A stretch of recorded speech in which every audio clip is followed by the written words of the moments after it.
television show. And their theme song was Side by Side. Oh, ain't got a barrel of money, maybe we're ragged and funny, but we'll travel along singing a song side by side. Well, I had to listen to that song about 5,000 times when I was a teenager. Because not only would they do the show on Saturday afternoons, but then they would travel around weeknights, and they would go to schools and they would do shows, and everywhere they went it was side by side. So Joey and Kathy were partners, and they were side by side all through their teenage years, and Joey liked the idea of side by side so much he hooked up with Ann and spent the next 50 years side by side with Ann Johnson.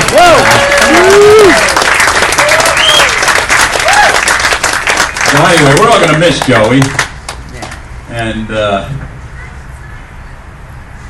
we want to just take this opportunity for anybody who would like to come up and share a memory or share thoughts about Joey. You're welcome to do that now. We can start with the girls. I've got a lot of memories, but I'm keeping them to myself. Devane. Here comes somebody. Here comes a brave man. Going to tell a nice story about Uncle Joe. Thank you. My name is Larry Supon, and I live in West Hills from the East Coast. But when Joe moved to California, they rented the house next door to me. And I think Billy was instrumental in getting the house. They moved in. And being from New York, like Joe was, the first thing he wanted to do was run out and buy an orange tree. And he bought one, about so big.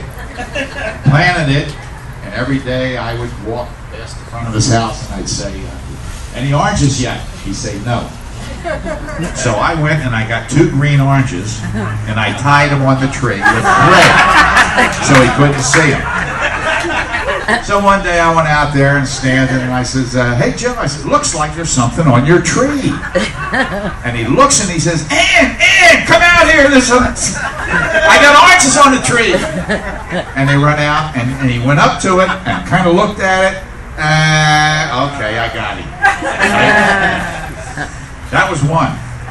Another one, I had chopped a tree down in the yard. And I had stacked all the wood up along the fence. And I had a fireplace, he had a fireplace. And it seemed that the wood pile was going down a little bit, and I wasn't burning any wood. But I didn't pay really too much attention to it until one day Joe says, hey, he says, you notice your wood pile going down? I says, well, I do. And he says, I take my middle daughter, hold her by her ankles, and she goes over the fence, grabs the wood, brings it in the house, and we have firewood. Right, because they didn't want to make it go down in one spot.